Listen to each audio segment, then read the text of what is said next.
কথিকা চ্যানেলের পক্ষ থেকে আপনাদের সবাইকে স্বাগত জানাচ্ছি আমাদের নিয়মিত আয়োজনে। আজ আপনাদের জন্য থাকছে একটি ভৌতিক গল্প। গল্পের নাম পিশাচের মিনার। লিখেছেন ব্রাম স্টোকার। সুন্দরী লুসির চোখে মুখে দুশ্চিন্তার কালো মেঘ, মনের আকাশে ঝোড়ো বাতাস। হরিণ কালো চোখে আমার দিকে তাকালো, বলল, তুমি কি বিশ্বাস করবে, এক মহিলা বাইরের সম্ভাব্য কোনো আক্রমণ ঠেকাতে এক রুদ্ধদ্বার কক্ষে আশ্রয় নিলেন। দরজা জানলা সব বন্ধ, বাইরে থেকে ভেতরে ঢোকার সব রাস্তা বন্ধ থাকলেও যেন হাওয়ায় উড়ে কোনো কিছু জিনিস ঘরের মধ্যে ঢুকে তার চোখ দুটো খুবলে নিয়ে গেল। ওর এই ভয়ঙ্কর কথাগুলো আমার বুকের মধ্যে হাতুড়ি পেটাতে থাকলেও লুসি অত্যন্ত ঠান্ডা গলায় বলছিল গোপন কথা বলার মতো। আমরা বসেছিলাম পাহাড়ের ঢলে এক পুরনো বাড়িতে। সময়টা শীতকাল, গাছের পাতা শুকিয়ে অধিকাংশই হলুদ, মাটিতে শুকনো পাতার শয্যা। লন্ডনে এই সময়ে বাতাসের স্যাঁতস্যাঁতে ভাব। আচমকা লুসি উঠে দাঁড়ায়, বাড়ির দরজার কাছে গেল, তারপর রাস্তায় গিয়ে অপলকে তাকিয়ে থাকল। আমার দিকে মুখ না ঘুরিয়েই সে বলল, নিজেও জানি না যে একা আমি আদৌ বিশ্বাস করি কি না। অবিশ্বাস্য বলেই মনে হয়। অত্যন্ত শীতল কণ্ঠে সে জানালো, আমায় যদি বিয়ে করো, মনে রেখো তুমি আমার পারিবারিক অভিশাপকেই বিয়ে করবে। এই কথা ভেবে আমি রীতিমতো শঙ্কিত হয়ে পড়েছি। লুসি এ ধরনের কথা এই প্রথম জানালে। আর কথাগুলো বলল কখন? আমি যখন খুশির আনন্দে টকবক করছি, মশগুল হয়ে আছে ভবিষ্যৎ জীবনের রঙিন স্বপ্নে। তখন লুসির চোখ, লুসির গ্রীবা আমার কাঁধের উপর। ঘোড়ায় চড়ে এই কোণে দেখা আলোয় বিকেলে লুসির সঙ্গে দেখা করতে এসেছি সোজা স্যার জেমস ফেনউইকের কাছ থেকে। প্রায় হাওয়ায় উঠতে উঠতে এসেছি। খুশির আনন্দে চিৎকার করে গান গেয়েছি, আমার প্রিয়ার ডাকে ছুটে চলেছি। পৃথিবীর সব কিছুই যখন এক অসম্ভব ভালো লাগায় ভরে উঠেছে, যে ঝর্ণার পাশে আমার ঘোড়াটা বেঁধেছি, সেই ঝর্ণার জলের মতো মনটা যে মুহূর্তে নেচে উঠেছে, ঠিক তখনই লুসি ভবিষ্যৎবাণীর মতো এই কথাগুলো শোনালো। এই আমার লুসি সোনার সঙ্গে কথা হয়েছিল 1 মাস আগে, আমাদের এই গ্রীষ্মকালে। ভ্রমর কালো চোখে বিজলির রেখা, ঘন কালো চোখের মতো চুলে ধূসর রঙের রুমাল বাঁধা, 2 ঠোঁটের ফাঁকে মৃদু হাসি নিয়ে ও যেন আমার সামনে আবির্ভূত হয়েছিল। আমার পৃথিবী তখন ওলটপালট হয়ে গেছে। তারপর আমরা চকলেট রঙের এই পাহাড়ের গা বেয়ে হাঁটতে হাঁটতে চেনা জানার পর্ব সেরে পরস্পরের কাছাকাছি চলে এলাম কখন তা টের পাইনি আদপেও। আমার কাছে এই বিকেলের ভুবন সোনালে আলোয় ভরে উঠেছিল এতক্ষণ। লুসির সতর্কবাণী এক ফুঁয়ে চারিদিকের আলো নিভিয়ে দিল। এই মুহূর্তে লুসির মুখ, চোখ লজ্জা, গম্ভীর, আমার দিকে তার দৃষ্টি নিবদ্ধ। ওকে বললাম, তুমি কি বলতে চাইছো? তোমার ভয় কিসের? লুসি বলল, আমি অন্যের জন্য চিন্তিত। আমার বোনের সঙ্গে তোমার তা আলাপ হয়েছে, মনে পড়ছে তাকে? আমি আমাকে নিয়েই ভীষণ দুশ্চিন্তায় আছি। ভয় পাচ্ছি এই ভেবে যে কোনো মুহূর্তে কোনো কিছু এসে আমাদের চোখগুলো উপড়ে নেবে। তুমি ভেবো না যে আমি পাগল হয়ে গেছি। আমি উঠে দাঁড়ালাম, ওর কাছে গিয়ে হাত দুটো ধরলাম। লুসির মুখটা সাদা ফ্যাকাশে হয়ে উঠেছে। লুসি বলল, দেখো, এটাকে শুধুমাত্র অভিশাপ বললে ঠিক বলা হবে না। অ্যান সামনের সপ্তাহে বিয়ে করছে। এক সুপুরুষ যুবককে ও বিয়ে করবে বলে ঠিক করেছে। বিয়ের খবর জেনে আমার কাকা হেনরি খুবই রেগে গেছেন। আমি অবশ্য তাতে কিছু মনে করছি না। কাকা যদি সব জেনেও মেনে না নেন, তাহলে কিছু করার নেই। আবার সরাসরি তিনি বাধাও দিচ্ছেন না। আমি বললাম, বাধা? কেন তিনি বাধা দেবেন? লুসি কোনো জবাব দিল না। পাহাড়ের উপর ঘোলাটে লাল রঙের ইটের বহু প্রাচীন এই বাড়ির দিকে তাকালাম। বহুদিনের পুরনো বাড়ি, জানালাগুলোর রঙও বিবর্ণ। একটা গম্বুজ বাড়ির মাথায়। ওই বাড়ির অন্যদের থেকে লুসি যেন আলাদা। নাম লুসি মর্টলেক। এই মর্টলেক পরিবারে রানী প্রথম এলিজাবেথের সময় থেকে এই পরিখা বেষ্টিত মহলে বসবাস করছে। সময়ের সঙ্গে সঙ্গে এই পরিবার তাদের চারদিকে পর্দা টেনে দিয়েছে।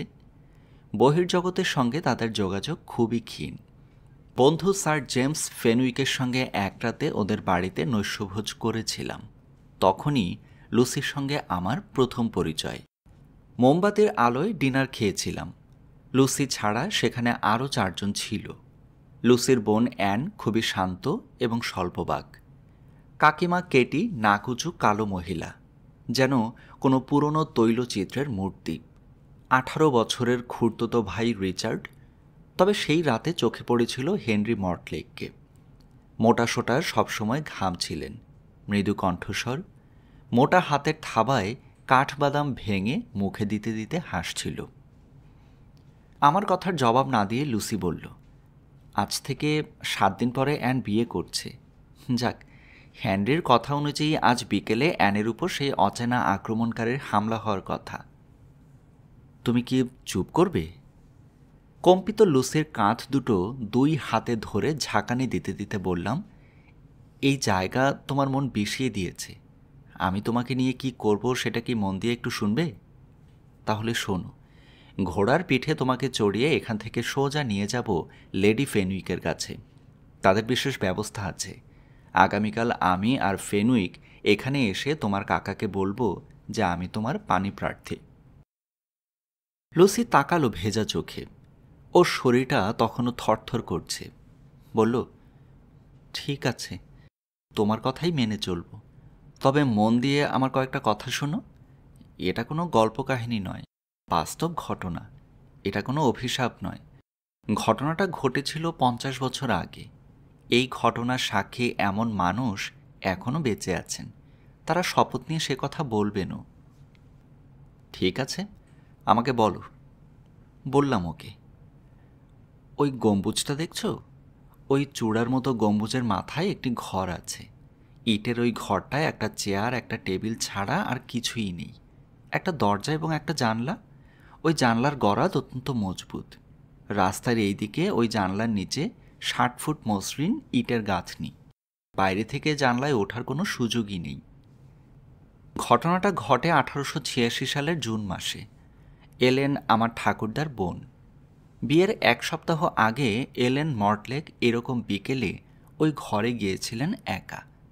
যেহেতু চূড়ার মাথায় ঘর, তাই বিশেষ রকমের মই বেয়ে ওখানে পৌঁছাতে হয়।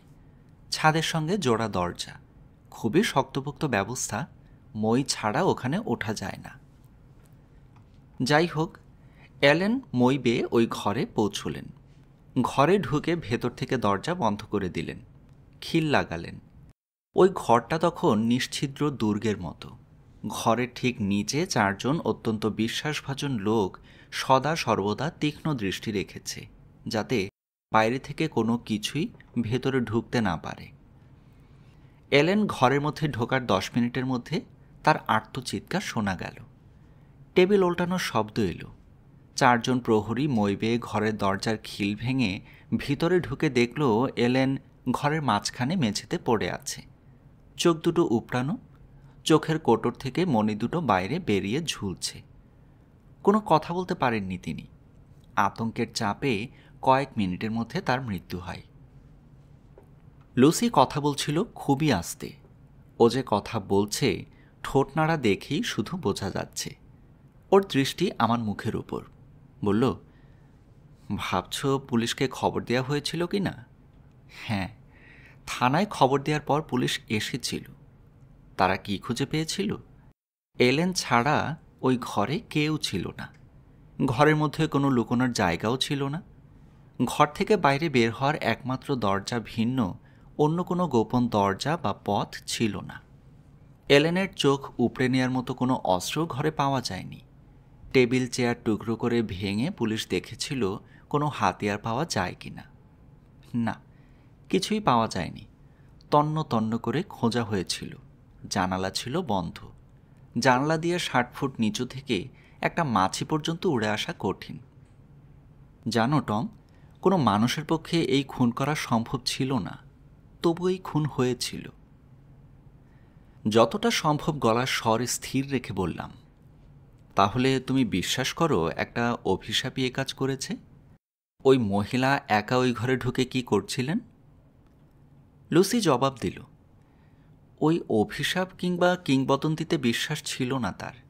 তিনি প্রমাণ করে দেখতে চেয়েছিলেন এসব মিথ্যা, পাগলামি মাত্র। কিংবদন্তিটা কি? আমি প্রশ্ন করলাম। লুসি বলল, টম, আমি তোমাকে সব কথা খুলে বলতে পারবো না। শুধু এইটুকু জেনে রাখো যে এই মর্টলেক বংশের এক মহিলা ৩০০ বছর আগে এক ভয়ানক কাণ্ড ঘটায়। তিনি নিজের মর্জিমাফিক চলতেন। তার নাম ছিল ভিভিয়ান। তিনি চতুরা এবং সুন্দরী ছিলেন।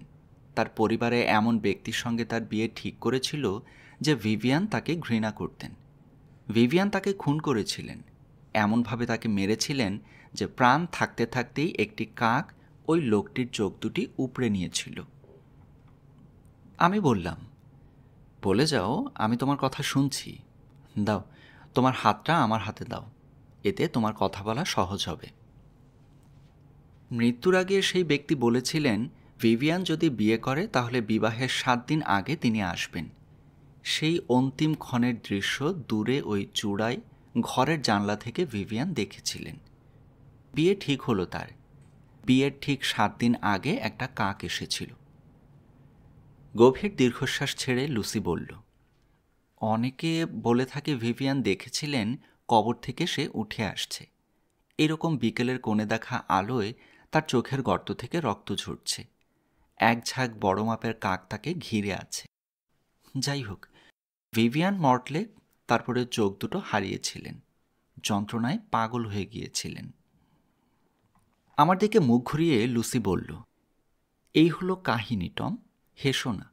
এরপর থেকে মর্টলেক পরিবারের সম্মতি ছাড়া কোনো মেয়ে বিয়ে করতে গেলে তারও ক্ষেত্রে একই পরিণতি ঘটেছে। আমাকে হাসতে দেখে লুসি বলল, ঈশ্বরের দোহাই তুমি হেসো না। আমি যা শুনেছি, যা ঘটেছে সে কথাই বললাম। আমার বোনও বিয়ে করতে চলেছে পরিবারের বিনা অনুমতিতে। আমি আর হাসছিলাম না। আমি শুধু কাকা হেনরিকে অভিশাপ দিতে চাইছিলাম, কেননা এ ধরনের ভুতুড়ে গল্প বলে এই নির্জন বাড়িতে দুটো তরুণীর মন বিষিয়ে দিয়েছেন তিনি। এ তো দেখছি সায়ানাইড দেওয়ার শামিল। আমি লুসিকে জিজ্ঞেস করলাম, তোমার কাকা চান না তোমারও বিয়ে হোক? লুসি বলল, না, আমার আর অ্যানের কিছু অর্থ আছে। আমাদের বিয়ে না হওয়া পর্যন্ত আমার কাকা সেগুলো ট্রাস্টের তরফে সব কিছু দেখাশোনা করেন। ওই অর্থের সাহায্যেই সকলের সংস্থান হয়। তোমার কাকা নিশ্চয়ই ওই ট্রাস্টের মাথা? হ্যাঁ। ধিক্কার জানাই এ ধরনের মানুষকে। উনি চাইলে সব অর্থ নিতে পারেন, তবে তার আগে ওর সঙ্গে অন্য বিষয়ে বোঝাপড়া করতে হবে। ঠিকই বলেছ তুমি। পেছন থেকে কে যেন উঁচু গলায় এই মন্তব্য ছুড়ল। আমরা দেখলাম স্যার জেমস ফেনউইক রাস্তার দিক থেকে আসতে আসতে বললেন, যদি বেশি দেরি হয়ে গিয়ে না থাকে। উনি ঘোড়ায় চড়ে কখন এত কাছে এসে গেছেন তা আমরা কেউই খেয়াল করিনি। টুইডের টুপি, কোট প্যান্ট, বা চোখে চশমা, লম্বা শক্ত কাঠামোর শরীরটা তার বিরাট ঘোড়ার পিঠে শটান ভঙ্গিতে বসা। তিনি বললেন, তাহলে টম শুনেছ তো কিংবদন্তি? এবার তাহলে সর্বশেষ ঘটনার কথাটাও শোনো। এই বলে তিনি চূড়ার ঘরের দিকে আঙুল তুলে বললেন, লুসি, তোমাকে কি ওরা বলেছে যে তোমার কাকা হেনরি ওই চিলেকোঠা ঘরের মধ্যে দরজা জানালা বন্ধ করে ভাগ্য পরীক্ষার জন্যে অ্যানকে রাজি করিয়েছেন? অ্যান এখন ওই ঘরে। খুড়তো ভাই ডিক তোমার কাকার মুখের উপর কোনো কথা বলবে এমন সাহস নেই। সে আমাকে টেলিফোন করে এখানে চুপি চুপি আসতে বলল। সে অ্যানের হবু বর গর্ডনের সঙ্গে যোগাযোগ করার চেষ্টা করেছিল, তাকে পায়নি। সে লন্ডনে গেছে। ভয়ে লুসির তখন আত্মারাম খাঁচা ছাড়া। সে কোনো ক্রমে বলল, ওহ না না, আপনি যা বলছেন। ফেনউইক বললেন, এর মধ্যে শয়তানের গন্ধ পাচ্ছি। চলো শিগগির, আমি তাড়াতাড়ি এগিয়ে যাচ্ছি। তখনই শোনা গেল তীব্র আর্তচিৎকার এক মহিলার। পাহাড়ের 60 ফুট উঁচুতে মিনারের চূড়ার ঘর থেকে তীব্র কাতর যন্ত্রণা ভরা চিৎকার চারদিকে ছড়িয়ে পড়েছে। উড়ন্ত পাখির দল পর্যন্ত সেই কাতরোক্তি শুনে যেন থমকে গেল। একটু পরেই থেমে গেল সেই চিৎকার। ফেনুইক আপন মনে কি যেন উচ্চারণ করেই বিদ্যুৎ বেগে ঘোড়া ছুটিয়ে মিনারের দিকে ধেয়ে গেলেন। লুসি ও আমি ঊর্ধ্বশ্বাসে দৌড়ালাম। মোয়ার্ড হলে পৌঁছে দেখলাম সামনের জলে রাজহাঁসগুলো পাখা নাড়ছে। ফেনুইক সেখানে পৌঁছে প্রবেশ দরজায় ধাক্কা মারছেন। কেউ উত্তর দিচ্ছে না। দরজাটা তালাবন্ধ ছিল না। লুসি আমাদের ভিতরে নিয়ে গেল। ভেতরের হলঘরে একটা মৃত্যুশীতল নীরবতা, যেন শয়তান আঘাত হেনেই পালিয়ে গেছে। দেখলাম একটা আবছা ছায়ামূর্তি আমাদের দিকে এগিয়ে আসছে। আমার হৃৎপিণ্ডটা যেন গলার কাছে উঠে এলো আচমকা। ছায়ামূর্তিটা মৃগীরোগীর মতো হাসতে আরম্ভ করল। দেখলাম খুড়তুতো ভাই ডিক। তার নরম সরম সুন্দর মুখে হতাশার ছাপ। সে বলল, তোমরা বড্ড দেরি করে ফেলেছ। কাক ওর মাথার ঘিলু ঠুকরে বের করে দিয়েছে। ও আর বেঁচে নেই। লুসির তখন হতচেতন অবস্থা। সে আমার কাঁধে মাথা এলিয়ে দিল। ফেনুইকের নির্ভীক উপস্থিতি আমাদের ভেঙে পড়তে দেয়নি। তিনি ডিকের জামার কলার ধরে ঝাঁকুনি দিতেই তার পাগলের মতো হাসি থেমে গেল। ফেনুইক তাকে কঠোর স্বরে বললেন, একদম চুপ কর, এবার বল, হেনরির কথা শুনে অ্যান ওই চিলেকোঠার ঘরে একা যাওয়ার মতো বোকামি করল কি করে? ডিক লুসির দিকে মুখটা ঘুরিয়ে বলল, অ্যান তোমার জন্য এই কাজ করেছে। সে বলছিল তুমি নাকি একজনকে ভালোবাসো। তোমাকে ভয় পাইয়ে দেওয়ার জন্য ও ওই ঘরে যায়নি, গিয়েছিল এই অভিশাপ থেকে চিরতরে মুক্তি পাওয়ার জন্য। ফেনুইক ডিককে প্রশ্ন করলেন, হেনরি নিশ্চয়ই এখন ওখানে, তাই না? একটু থেমে আবার বললেন, তোমার কাকিমা এখানে আছেন নিশ্চয়ই? ডিক বলল, হ্যাঁ, ওরা ছাড়াও সেখানে আছে মিস্টার ওয়াল্টার্থ, ডাক্তার পোর্টার আর স্কায়ার ব্রক্সলে। প্রথমজন যাজক, দ্বিতীয়জন চিকিৎসক এবং তৃতীয়জন মুখ্য বিচারক। প্রত্যেকেই সম্মানীয় এবং এদের মাথার ওজন আছে। এই ঘটনার সাক্ষী হিসেবে থাকার জন্য প্রত্যেককে ডাকা হয়েছিল। সবাই এখন শপথ নিয়ে বলতে রাজি আছে যে তারা এক অবিশ্বাস্য অথচ সত্য ঘটনা প্রত্যক্ষ করেছে। অ্যান মই দিয়ে উপরে উঠে ঘরের দরজা বন্ধ করে খিল দিয়েছে। আমরা কেউই এক পলকের জন্য ঘরের দিক থেকে চোখ সরিয়ে নিইনি, অথচ সবাই সাক্ষী দিতে রাজিও আছে। ফেনুইক গর্জন করে বলে উঠল, হ্যাঁ, সবাই তার সাক্ষী, অথচ কেউই অ্যানকে একবার আটকানোর চেষ্টা করেনি, তাই তো? ডিক থেমে গেছে আচমকা, যেন অনেক কথা ইতিমধ্যে বলে ফেলেছে এরকম একটা ভাব তার মধ্যে ফুটে উঠেছে। ঘাড়ের উপর মুন্ডু অনবরত সে এদিক ওদিক নাড়াচ্ছে।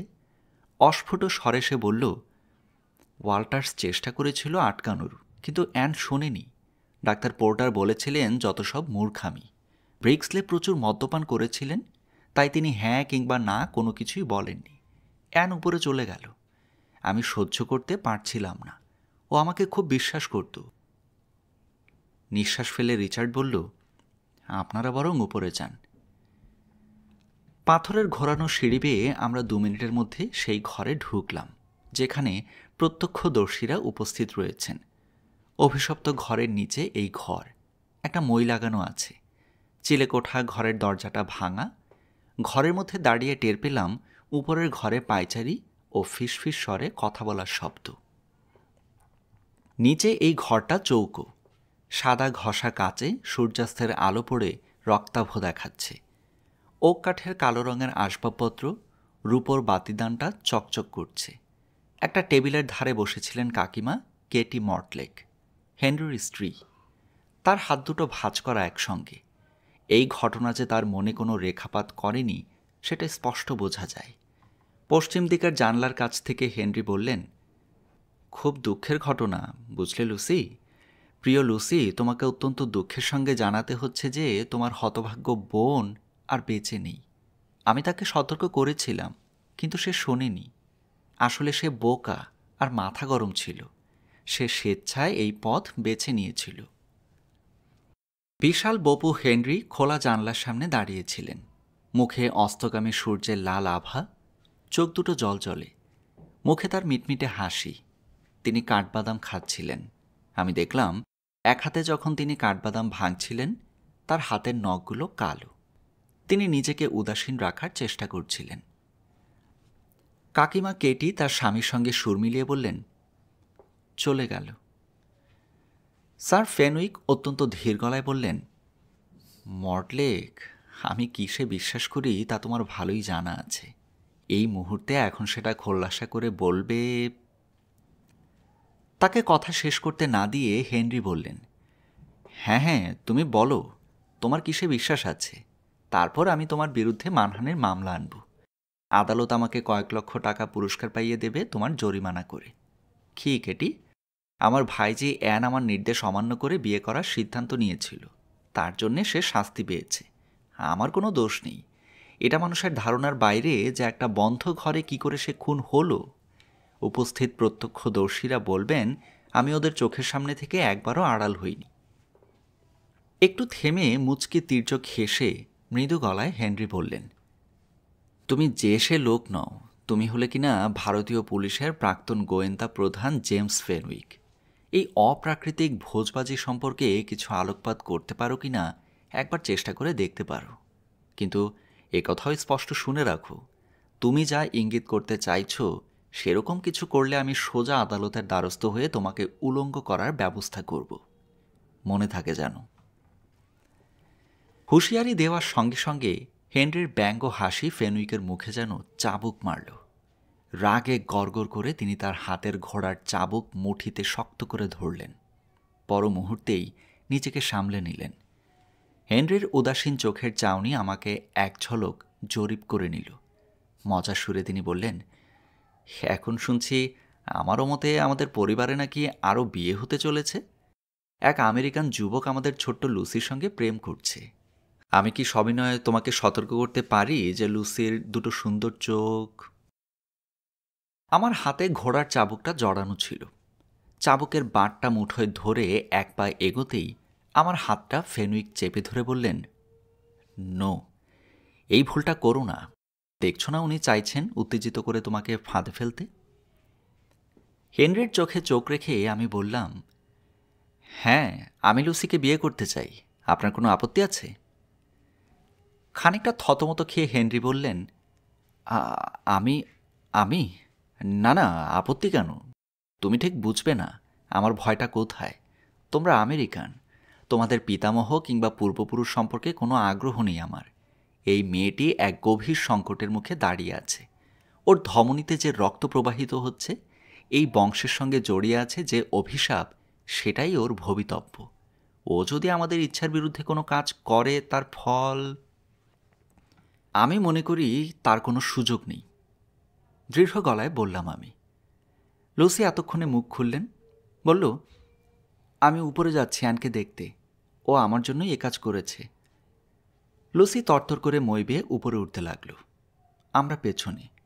ঘরটা খালি, প্রায় অন্ধকার। সূর্য ডুবে গেছে, বিকেলের আলো স্তিমিত। ঘরের একমাত্র জানলা দিয়ে ঠান্ডা ভিজে বাতাস আসছে। ডাক্তার পোর্টার মেঝেতে শায়িত অ্যানের দেহের একপাশে দাঁড়িয়ে ঝুঁকে পড়েছেন। অ্যানের ক্ষতবিক্ষত মুখটা স্পষ্ট দেখা গেল না, কেননা অন্যদিকে বৃদ্ধ ওয়াল্টার্স এবং আরেকদিকে মেজর ব্রিক্সলে দাঁড়িয়ে। তিনজনকে যেন ঠিক শিকারী পাখির মতো দেখাচ্ছে। ডাক্তার পোর্টার হাত তুলে লুসিকে বললেন, লুসি, তুমি দেখো না, এই দৃশ্য সহ্য করতে পারবে না। অ্যান ছোটখাটো চেহারার পাতলা গড়ন, পরনে ধূসর রঙের সিল্ক পোশাক। লুসি বেশিক্ষণ সেই ভয়ানক দৃশ্য সইতে পারল না। মেজর ব্রিক্সলে তাকে নিচে নিয়ে গেলেন হাত ধরে। বোঝা যাচ্ছে আক্রান্ত হওয়ার পর অন্ধ অবস্থায় অ্যান ঘরময় ছোটাছুটি করেছে, হুমড়ি খেয়ে পড়েছে। এদিক ওদিক রক্তের দাগ ছড়ানো, তার পোশাকে দাগ, একদিকে কাঁধের কাছ থেকে জামা ছেঁড়া। আক্রমণের চিহ্ন দেখে বোঝা যায় এটা কোনো মানুষের কাজ নয়, যেন নরক থেকে উঠে আসা প্রচণ্ড এক অশুভ শক্তির কুকর্ম। নৃশংস মৃত্যুর ছায়ায় সবাই স্তম্ভিত বাকরুদ্ধ অবস্থা। কিছুতেই বিশ্বাস হচ্ছে না। আমি দেখেছি, তথাপি যেন বিশ্বাস হচ্ছে না। দেওয়াল মেঝে কোথাও একটি নেংটি ইঁদুর পর্যন্ত লুকোনোর জায়গা নেই। কোনো টেবিল চেয়ারও নেই। এতদিন যে টেবিল চেয়ারের কথা বলা হতো, তাও নেই। অ্যান এখানে আসার আগে কেউ আসেনি। আমরা দেখেছি সচক্ষে। তার চিৎকার শুনে যখন দরজা ভেঙে ঢুকছিলাম তখনও ঘরের মধ্যে কেউ ছিল না। জানলার গরাদ এত কাছাকাছি এবং শক্ত যে কোনো কিছু ঢোকার সাধ্য নেই। জানলার নিচে 8 ফুট খাড়া দেওয়াল এত মসৃণ যে মাছি পর্যন্ত পিছলে যায়। তাহলে ফেনউইক আচমকা তাকে প্রশ্ন করলেন, আপনি কি দেওয়াল দিয়ে ওঠার চেষ্টা করে দেখেছেন কখনো? পোর্টার জবাব দিলেন, আমি প্রতিটি ইঞ্চি পরখ করে দেখেছি, ছাদও পরীক্ষা করেছি। গোপন কোনো যাতায়াতের পথ নেই। যান্ত্রিক কলাকৌশলে তাকে আক্রমণ করারও কোনো প্রমাণ পাওয়া যায়নি, যেটা হয়তো আপনারা ভাবছেন। ওয়াল্টার্স তার কথায় সমর্থন জানালেন। বৃদ্ধ পুনরায় বলে উঠলেন, আমারই দোষে এই ঘটনা ঘটেছে। আমি নিষেধ করেছিলাম। আমার কিছু একটা করা উচিত ছিল। বছর 50 আগে অ্যালেন মর্টলেক যখন মারা যায়, আমি তখন বালক ছিলাম। যতদূর মনে পড়ে তখনও ঠিক এরকম ঘটনাই ঘটেছিল। ফেনউইক বললেন, আমিও শুনেছিলাম সেই সময়। তাই তো আমার আরও অবাক লাগছে, দুবার একই রকম ঘটনা। যাই হোক, পুলিশকে জানানোর আগে একটা কথা জিজ্ঞেস করি, আপনারা সবাই সাক্ষ্য দিতে প্রস্তুত আছেন তো? প্রশ্ন শুনে থতমত খেয়ে পোর্টার বলে উঠলেন, সাক্ষ্য? ও হ্যাঁ, আমরা সাক্ষ্য দেব। আমরা সবাই নিচে ছিলাম, অ্যানের সঙ্গে কেউ আসেনি। হেনরি ছিল আপনাদের সঙ্গে? ফেনউইকের প্রশ্ন শুনে পোর্টার বললেন, হ্যাঁ নিশ্চয়ই। ছাদের ঘরের ভাঙা দরজার পাল্লা ফাঁক করে উকি মেরে হেনরি বললেন, ধন্যবাদ। আপনাদের কথায় স্যার জেমস ফেনউইকের মনে সন্দেহ নিশ্চয়ই ঘুচেছে। এবার তাহলে পুলিশকে খবর দেয়া যেতে পারে। হেনরি আমাদের দিকে তাকিয়ে ব্যঙ্গের হাসি হাসলেন। ওয়াল্টার্স চেঁচিয়ে উঠল, আপনি কি পাগল হয়ে গেছেন? আপনি কি বুঝতে পারছেন যে আপনার ভাইজি? হেনরির যেন অপরাধ বোধ জেগে উঠল, চোখে ভয়ের ছাপ ফুটে উঠল। বললেন, মাপ করবেন ভদ্রমহোদয়গণ, আমি দুঃখিত, কিন্তু আপনারা সম্ভবত বুঝতে পারছেন না যে অ্যান তার দোষে শাস্তি পেয়েছে। ডাক্তার পাল্টা বললেন, আপনি কি সত্যিই তা বিশ্বাস করেন? হেনরি চ্যালেঞ্জের ভঙ্গিতে বললেন, আপনি কি অন্য কিছু প্রমাণ করে দেখাতে পারবেন? যদি তা পারেন তাহলে তা করে দেখান, কিন্তু যা কিছুই করুন না কেন আমি আপনাকে পরামর্শ দেব, সাবধানে এগোবেন। আমরা চেষ্টা করতে পারি। ফেনউইক কথা বলতেই রিচার্ড দরজার সামনে মুখ বাড়াল। কথা শেষ করলেন তিনি। প্রশ্ন করলেন, ঘটনাটা আনুপূর্বিক সাজিয়ে দেখা যাক। অ্যান এই ঘরে কখন ঢুকেছিল? কবজির ঘড়িটা দেখে পোর্টার বললেন, 8 ঘন্টা আগে, ধরুন বিকাল 6টা নাগাদ। ফেনউইক বললেন, তার সঙ্গে আর কেউ ছিল?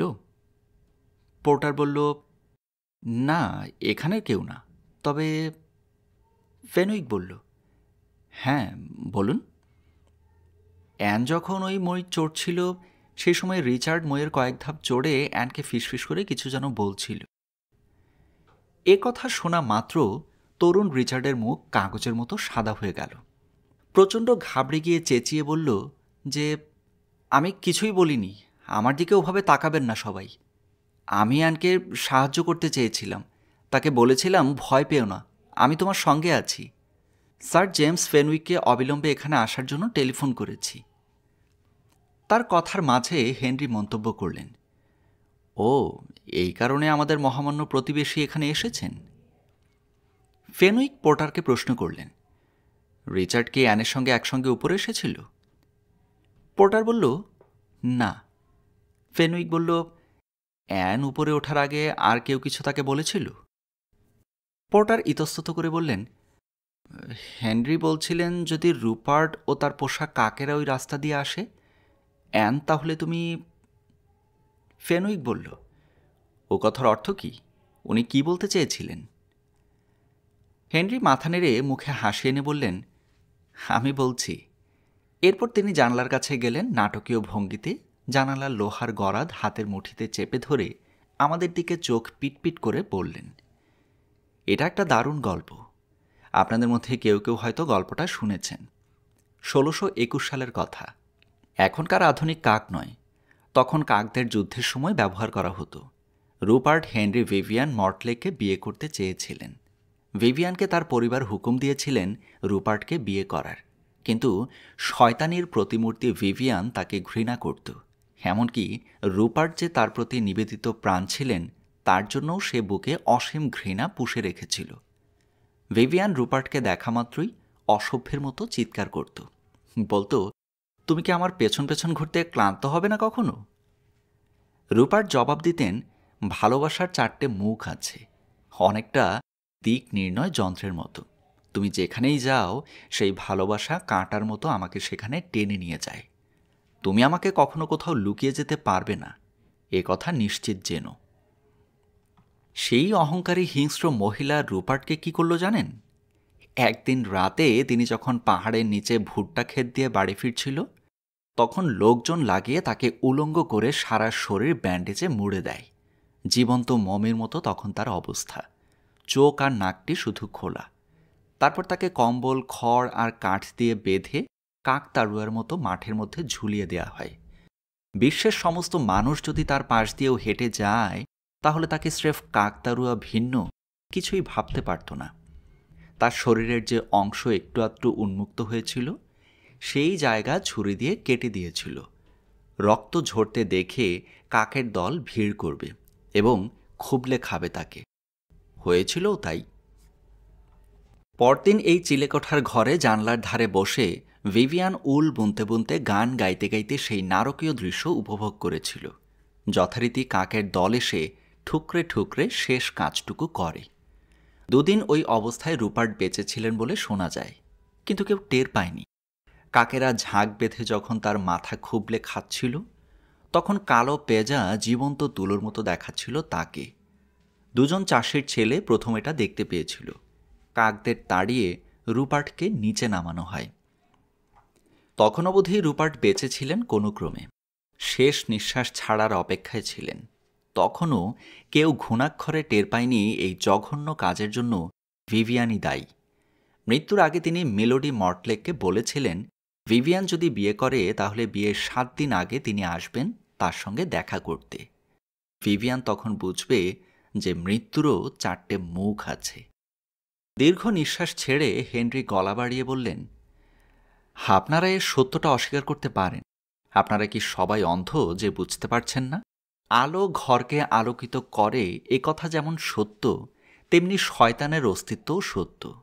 আমি তাকে প্রত্যক্ষ করেছি ঝোপের মধ্যে বাজ পাখির রূপে। আপনারা কি উড়িয়ে দিতে পারেন যে সেই পিশাচি অন্ধ রুপার্টকে ঘোড়ার উপর বসিয়ে এই চিলেকোঠার দিকে পাঠিয়েছিল? কালো মেঘের মতো কাকের দল ঝাঁক বেঁধে জানলাগুলে ভিভিয়ানের মুখ ছেকে ধরেছিল। হেনরি গলার স্বর এবার নিচু খাদে নামিয়ে এনে বললেন, যদি সে কথা বিশ্বাস না হয় তাহলে আজকের এই ঘটনার কথা ভাবুন। আমরা সবাই নিচে থেকে অ্যানের চিৎকার শুনেছি। আপনাদের অনুভূতি কি বলে? আপনারা কি তখন ডানা ঝাপটানোর কোনো আওয়াজ পাননি? কথা শেষ করে হেনরি তার তেল ঘামে চকচকে মুখটা মুছলেন। ঠোঁটের ফাঁকে তার হাসির রেখা, চোখে এক অদ্ভুত দৃষ্টি। ডাক্তার পোর্টার কড়া নজরে তার দিকে তাকিয়ে বললেন, বুঝতে পারছি না আপনার চিকিৎসা করা নাকি ধর্মীয় গুরুকে দেখানো দরকার। ডানা ঝাপটানোর শব্দ? হ্যাঁ, আমরা সেরকম শব্দ শুনেছি, কিন্তু আমি জানি সেটা কিসের শব্দ। ওটা নিচে ওই জলাধারে যে রাজহাঁস আছে তাদের ডানা ঝাপটানোর শব্দ। অ্যান যখন চিৎকার করে উঠেছিল তখনই ওই শব্দ হয়। শুধু তাই নয়, জলে পড়ার ঝাপসা শব্দও শোনা গিয়েছিল। আমি দিব্যি গেলে বলতে পারি আপনিও সব শুনেছেন। আপনি তখন ওই জানলার ধারে দাঁড়িয়েছিলেন। তাই নাকি? ফেনুইক এতক্ষণ পরে কথা বললেন। সবাই তার দিকে তাকালো। পোর্টার বললেন, হ্যাঁ, উনি দাঁড়িয়েছিলেন ওখানে, কিন্তু তাতে কি হলো? ফেনুইক ওয়াল্টার্সকে জিজ্ঞেস করলেন, 1886 সালে অ্যালেন মর্টলেক যখন এই ঘরে মারা যান, সেই সময় আপনি কিশোর ছিলেন। সেই ঘটনার কথা আপনার মনে আছে? বলতে পারেন অ্যালেনের বিয়েতে কে আপত্তি করেছিল? তার বাবা? মাথার সাদা চুলে হাত বুলিয়ে দিয়ে তিনি বললেন, তার বাবা? না, তিনি তখন মৃত। তার ভাই হেনরি আপত্তি জানিয়েছিল। তিনি এই বর্তমান হেনরির বাবা। ফেনউইকের পরের প্রশ্ন, তিনি পেশায় কি ছিলেন? যতদূর মনে পড়ে তিনি স্বর্ণকার ছিলেন, জবাব দিলেন ওয়াল্টার্স। ফেনুইক হাতের চাবুকটা হাঁটুর উপরে আলতো করে মেরে বললেন, এর থেকে কিছুই বোঝা যায় না। তিনি কোনো মতেই স্বর্ণকার ছিলেন না, এটা নিশ্চিত করে বলতে পারি আমি। ফেনুইক দ্বিতীয় হেনরির মধ্যে একটা বেপরোয়া ভঙ্গি দেখলেন। কঠোর ঘৃণাভরে দৃষ্টি এবং অগ্রাহ্য করার ভাব দেখে তিনি হেনরিকে বললেন, আমি তোমাকে একটা কথা বলতে পারি? ফেনুইক কথা বলার আগেই আমার সঙ্গে চোখের ইঙ্গিতে বলে দিয়েছেন তার কথায় সায় দিতে। তিনি বললেন, মর্টলেক অভিশাপের বাঁধন ছিঁড়ে গেছে। কি করে বোঝা গেল জানেন? লুসি একটু আগে এই ঘরে এসেছিল, কিন্তু তার কোনো ক্ষতি হয়নি। খুবই স্বাভাবিক, হেনরি বললেন। আমাদের ধৈর্যের সঙ্গে অপেক্ষা করতে হবে। বিয়ের 1 সপ্তাহ আগে। সৌজন্যের সুরে ফেনুইক বললেন, ওদের বিয়ের তো মাত্র 7 দিন বাকি। তুমি বোধহয় শোনোনি, লুসি আর আমার বন্ধু টম ব্রুকলিন আজ বিকেলেই ঠিক করেছে অ্যানের বিয়ের তারিখে তারাও বিয়ে করবে। এই জলজন্ত মিথ্যে কথায় মর্টলেকের মুখ ঝুলে গেল। ফেনুইক ঠান্ডা গলায় বলে চললেন, জানি এটা শোভন হবে না, বিশেষত অ্যানের আচমকা মৃত্যুর পর। কিন্তু লুসি চায় অভিশাপ ও ভুতুড়ে ব্যাপার স্যাপার থেকে মুক্তি পেতে। এই অভিশপ্ত ঘরে রাত কাটানোর চাইতে বরং কিছু রীতি লঙ্ঘন করাই শ্রেয়।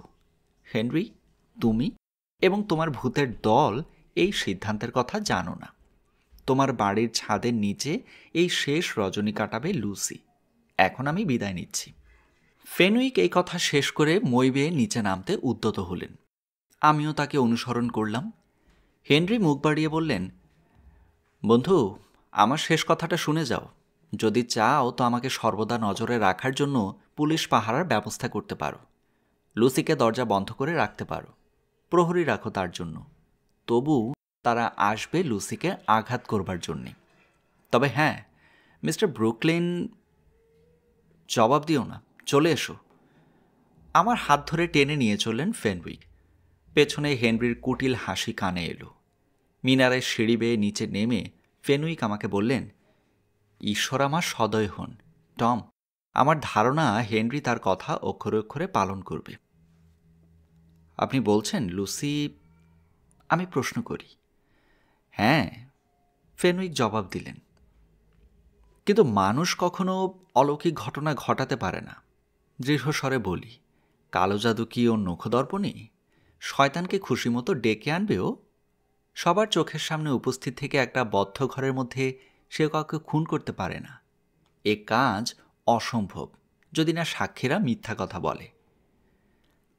ফেনুইক বললেন, সাক্ষীরা মিথ্যে কথা বলছে না, তবে সত্যি কথাটা জেনে রাখো, এই ঘটনার মধ্যে কোনো অতীন্দ্রিয় ব্যাপার নেই। যেটা রয়েছে তা হলো বুদ্ধি ও ভয়ানক কৌশল। এবার হেনরি ঘটনার পুনরাবৃত্তি ঘটাতে পারে। আমার কৌতূহলী প্রশ্ন, আপনি বলতে চাইছেন ওই ঘরের মধ্যে কোনো গোপন কৌশল রাখা হয়েছে? ফেনুইক বললেন, না টম, ওই ঘরটায় বাচ্চাদেরও নির্ভয়ে রাখা যায়। যখন তুমি জেনেছ যে এর মধ্যে অতীন্দ্রিয় কিছু নেই, তখন নিশ্চিন্তে বসে থেকো না। অন্য বিপদের দিকও আছে। মর্টলেক এমনিতে খানিকটা বেকায়দায় পড়েছে। আমি ওকে চ্যালেঞ্জ জানাতে ওর বুদ্ধির গোড়া আলগা হয়ে গেছে। ও এখন মরিয়া। সেটাই হবে আমাদের সুযোগ। ভুল পা ফেললেই ওকে পাকড়াও করব। আর তর্ক করো না, এখন লুসিকে খুঁজে বের করা প্রয়োজন। নিচের একটা হল ঘরে ওকে পাওয়া গেল। কাছে গিয়ে দাঁড়াতেই শিশুর মতো সে আমার হাত তার হাতের মধ্যে নিয়ে বলল, দুঃখিত, আমি খুব দুর্বল হয়ে পড়েছিলাম। ঘটনাটার জন্য প্রস্তুত ছিলাম না, তবে এখন আমি সামলে নিয়েছি। ফেনুইক তাকে বললেন, খুব আনন্দের কথা। তোমাকে মানসিক দিক থেকে আরও সবল হতে হবে। রাতে পুলিশ চলে যাওয়ার পর তুমি মিনারের ওই চিলেকোঠার ঘরে যাবে একা। তিনি এই কথা বলা মাত্র আমার মনে হলো এই পুরনো বাড়িটা যতটা নির্জন ভেবেছিলাম তা নয়। আমাদের কথা শোনার জন্য যেন অনেকেই কান পেতে আছে। কোথাও যেন ফুটবল খেলার শব্দ পেলাম, কিন্তু কোনো কিছুই মনে রাখলাম না, কেননা ফেনুইকের কথা আমাকে বিস্মিত করেছে। বললাম, আপনি কি বলছেন? রাতে একা লুসি ওই ঘরে যাবে? আপনার কথা মেনে ও যদি একা ওই ঘরে যায় তাহলে তবে আগে আমাদের সতর্কতামূলক ব্যবস্থার হিসেবে একটা কাজ করতে হবে। সেই কাজটা হলো কাকা হেনরিকে গলা টিপে মেরে ফেলা। ফেনুইক ঘুরে দাঁড়ালেন। তার যে চোখে চশমা রয়েছে সেটা যেন ঝলসে উঠল। চোয়াল দুটো পিষে ফিসফিস করে বললেন, বোকা, আমি যা বলবো তাতেই সায় দাও। লুসির দিকে তাকিয়ে সবাই যাতে শুনতে পায় উঁচু গলায় বললেন, তুমি মন দিয়ে শোনো। তুমি যদি প্রাণে বেঁচে থাকতে চাও তাহলে আমি যা বলবো তা পালন করবে, বুঝেছ? আমি চাইবো যে তুমি অভিশাপ ভাঙতে ওই ঘরে যাচ্ছ। এই বাড়ির সব কিছু একটা বিশেষ জায়গায় এসে পৌঁছেছে।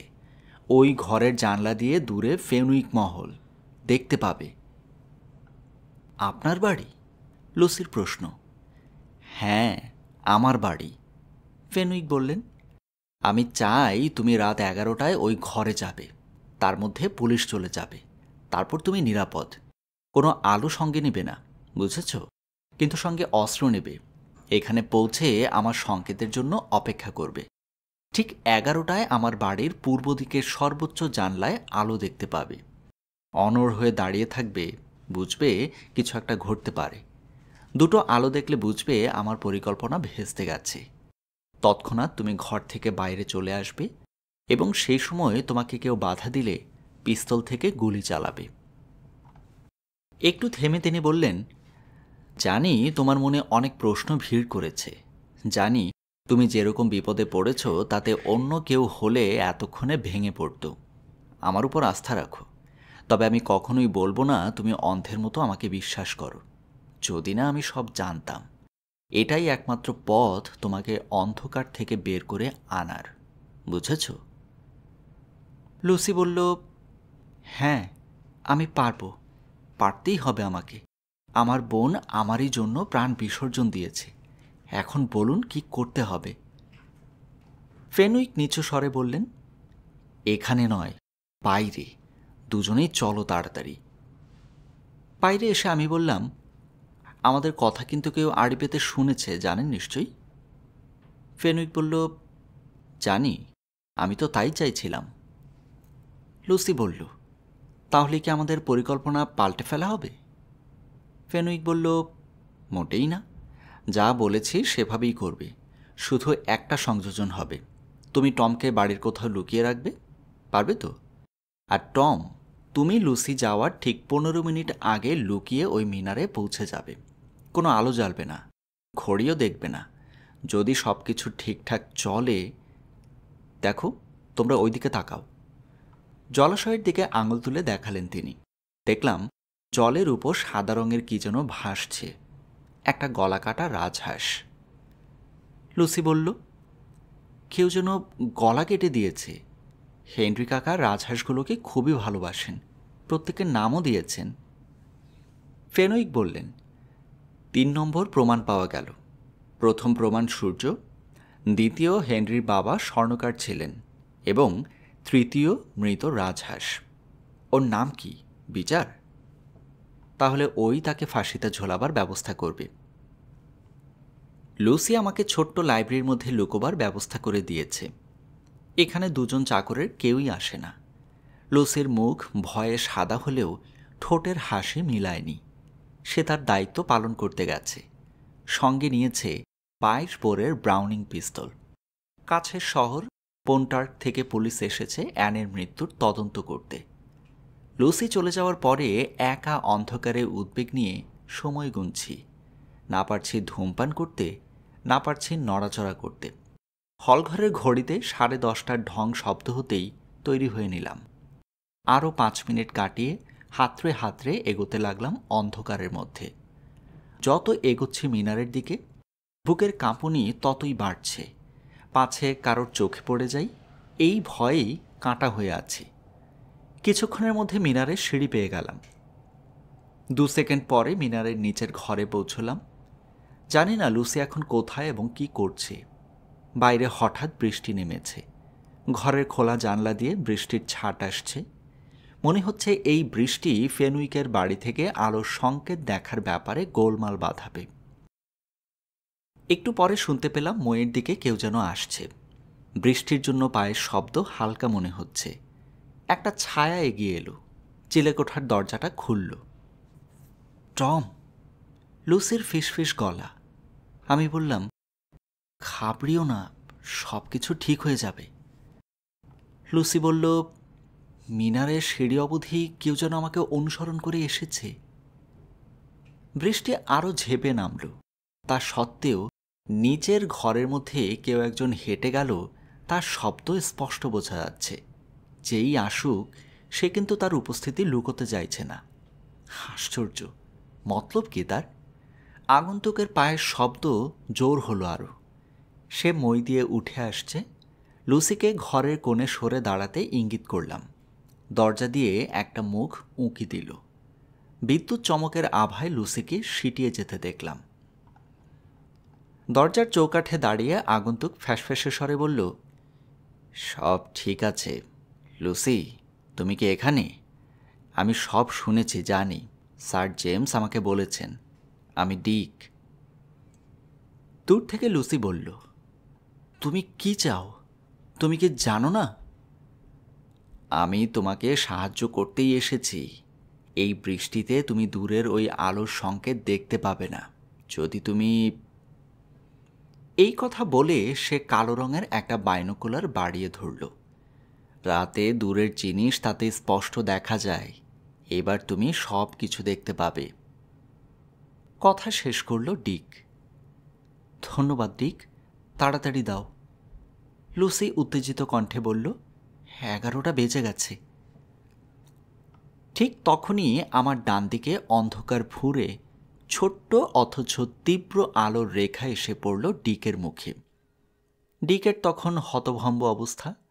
হাতের বাইনোকুলারটা সে লুকোবার চেষ্টা করল। স্যার জেমস ফেনউইকের গলা কানে এলো, ওই বাইনোকুলারটা ছোবে না, ওটাই অ্যানকে খুন করেছে। টম, ডিককে ধরো, পালাতে দিও না ওকে। দেখো ও যাতে সাহায্যের জন্য চেঁচাতে না পারে। জলদি করো। ডিক মর্টলে কোনো বাধা ছিল না। একদিকের দেয়ালে ঠেস দিয়ে সম্মোহিত শিশুর মতো সামনে দুহাত বাড়িয়ে খুনের হাতিয়ারটা তুলে দিতে চায় সে। ফেনুইক বললেন, আসল অপরাধী অন্যজন।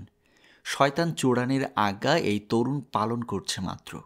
তবে এর জন্য ওর ফাঁসি হয়ে যেতে পারে। হেনরির কথায় ডিক অ্যানের হাতে এই বাইনোকুলারটা তুলে দিয়েছিল। অ্যান ডিককে সম্পূর্ণ বিশ্বাস করত। হেনরি সেই সুযোগটা নিয়েছে। দাও, আমার হাতে ওটা দাও। ডিক বাইনোকুলারটা তুলে দিল।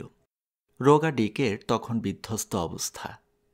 ফেনুইক বললেন লুসিকে, আমি ঠিকই ভেবেছিলাম তোমাকে কেউ বাইনোকুলার দেবে কিংবা ধারে এই জিনিসটা তুমি খুঁজে পাবে।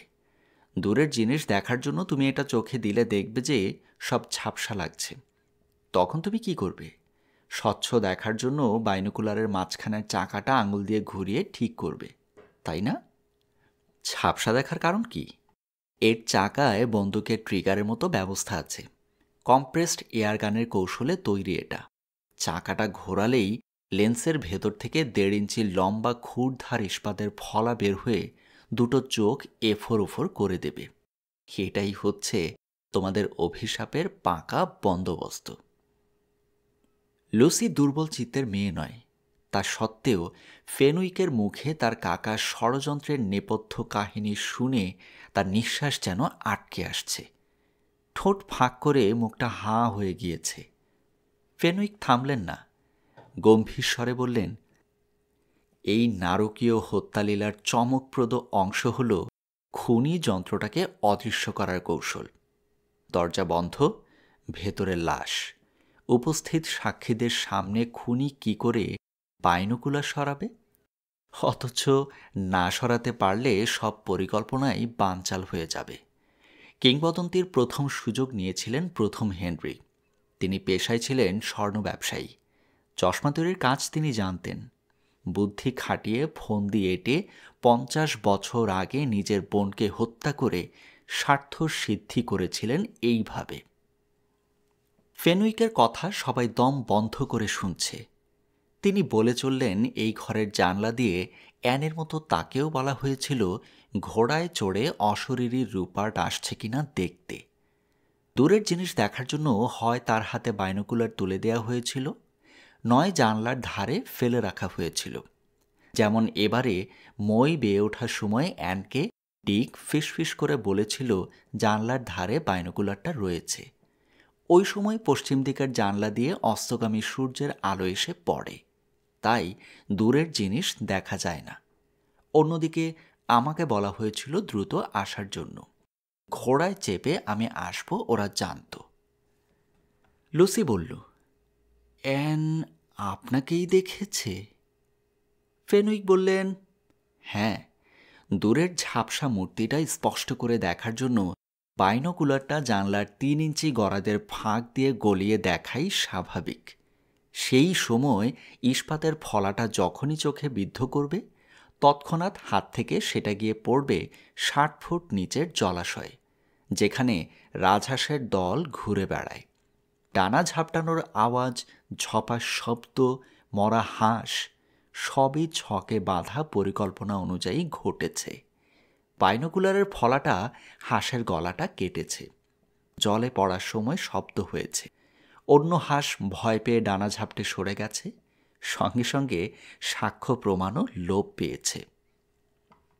ফেনুইক বললেন, অ্যানের মৃত্যুর পরে ভাবছিলাম হাতে নাতে নাটের গুরুকে ধরতে হবে। পরীক্ষার জল থেকে বাইনোকুলারটা খুঁজতে গেলে ধরব সঙ্গে সঙ্গে। বাধ্য হয়ে আমাকে আমার বাড়ির ওই আলো দেখানোর কথা বলতে হয়েছে। এই কথা বলেই প্রাক্তন গোয়েন্দা প্রধান ডিকের কাছে গিয়ে তার জামার কলারটা ধরে ঝাঁকুনি দিয়ে বললেন, পাপথন, অ্যান ভেবেছিল তোমার প্রভু স্বয়ং আসবে, কিন্তু তাকে তখন ধরতে পারিনি যখন তুমি তার বিরুদ্ধে সাক্ষ্য দেবে, নইলে তোমাকে ফাঁসিতে ঝুলতে হবে। ডিক এতক্ষণ ফুঁপিয়ে কাঁদছিল, হাত দিয়ে চোখ মুছছিল। ফেনুইকের শেষ কথা শুনে সে জোরে কেঁদে উঠল। লুসির দিকে তাকিয়ে বলল, বিশ্বাস করো, আমি এ কাজ করতে বাধ্য হয়েছি।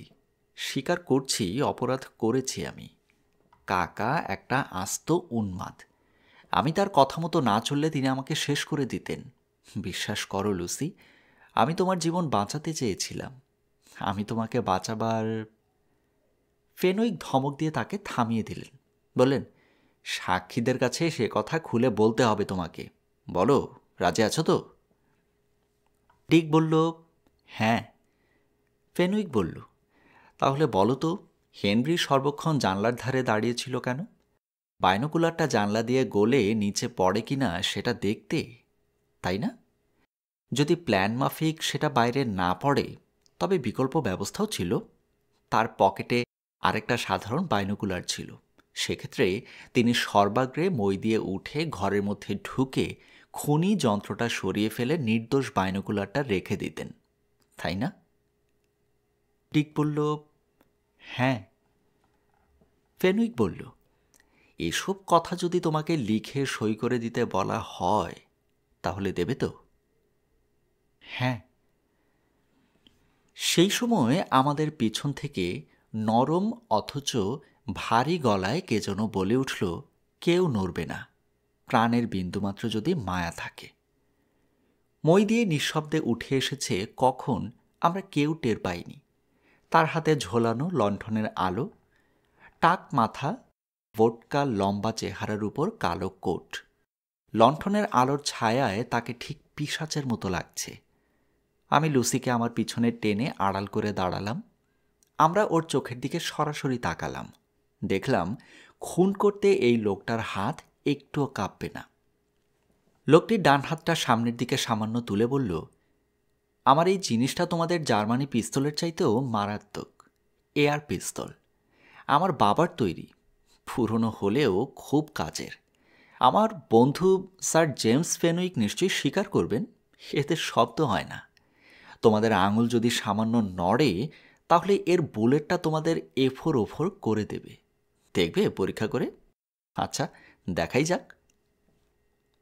আমার কি হলো ঠিক বুঝতে পারলাম না। ওর হাতের আলোটা একপাশে সামান্য সরে গেল। কি একটা জিনিস ঘুরতে ঘুরতে এগিয়ে এলো। আমি কাটা গাছের মতো হুমড়ি খেয়ে পড়ে গেলাম মেঝেতে। যন্ত্রণায় ছটফট করতে লাগলাম। মনে হলো মাথার মধ্যে যেন বাজ পড়ল। হেনরি বললেন, ওঠার চেষ্টা করবে না, তোমার ডান হাঁটুর নিচের দিকটা গুড়িয়ে গেছে, তোমার এখন ঘুম ঘুম পাবে। আমি তোমাদের কারোর শরীরে বুলেট ঢোকাতে চাই না। আমি চাই তোমরা সবাই মিলে একে একে আমার এই টেলিস্কোপ দিয়ে রাতের আকাশের তারা দেখো। জানো তো, আমার রসবোধ নিয়ে একটা প্রচ্ছন্ন অহংকার আছে। ফেনউইকের মধ্যে ঘাবড়াবার কোনো লক্ষণ দেখা গেল না। তিনি বললেন, না, তোমাকে ওরা ফাঁসি কাঠে ঝোলাবে না। তোমাকে কোথায় পাঠানো হবে জানো? চেথার মেয়ে, নিশ্চয়ই জানো। ওটা হচ্ছে উন্মাদ অপরাধীদের জায়গা। অত্যন্ত শীতল কণ্ঠে হেনরি মর্টলেক বললেন, তোমার জায়গায় আমি হলে একথা কখনোই বলতাম না। বলেই বন্দুকের ট্রিগারটা টানলেন। দেওয়ালে ঠক করে একটা আওয়াজ হলো শুনতে পেলাম। ফেনুইক উঠে দাঁড়াতে চেষ্টা করলেন, কিন্তু মুখে কিছুই বলছেন না। তার চোখের চশমা মেঝেতে পড়ে টুকরো হয়ে ছড়িয়ে পড়েছে। ব্যঙ্গ স্বরে মর্টলেক বললেন, কি হে বন্ধু, দাওয়াইটা কেমন লাগলো? তবে এখনও তেমন সাংঘাতিক কিছু হয়নি, বুঝলে হে। ভারতের প্রাক্তন গোয়েন্দা প্রধান, ভালো চাও তো দেয়ালের দিকে সরে যাও, নইলে আরও দাওয়াই পড়বে। এবার কঠোর স্বরে হুকুম দেওয়ার ভঙ্গিতে বললেন, তোমাদের সবাইকে আমার এই টেলিস্কোপ দিয়ে দেখতে হবে। লুসি, তুমি ভুলেও তোমার খেলনা পিস্তলটা যেন ব্যবহার করতে যেও না। আমি আগে থেকেই পিস্তলের গুলি বের করে নিয়েছি। তোমরা কি আমাকে এত বোকা মনে করো? বলে চললেন। শয়তানের সাকরেদ মর্টলেক, আমি বুঝেছিলাম স্যার যে কৌশল ধরে ফেলেছে, আমাকে কিছু একটা করতেই হবে। ফেনউইকের দিকে তাকিয়ে তিনি বললেন, এই পশ্চিমাঞ্চলের সমস্ত থানার পুলিশ এসে যদি এই বাড়িটাকে চারিদিক থেকে ঘিরে ধরে, তাহলেও তোমাদের রক্ষা পাওয়ার কোনো সুযোগ নেই। কি গোয়েন্দা প্রবর, তোমার কি মনে হচ্ছে? আমি হাতে ভর দিয়ে এক ঝটকায় উঠে মর্টলেককে দরজার দিকে ঠেলে নিয়ে যাওয়ার কথা ভাবছিলাম। আমার মতলব বুঝতে পেরেই পিস্তলটা একবার উঠিয়ে তাক করলেন।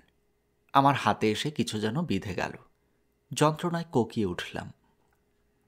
মর্টলেক বললেন ডিককে, ডিক, তুমি একটা ভুল করেছ বুঝতেই পারছি।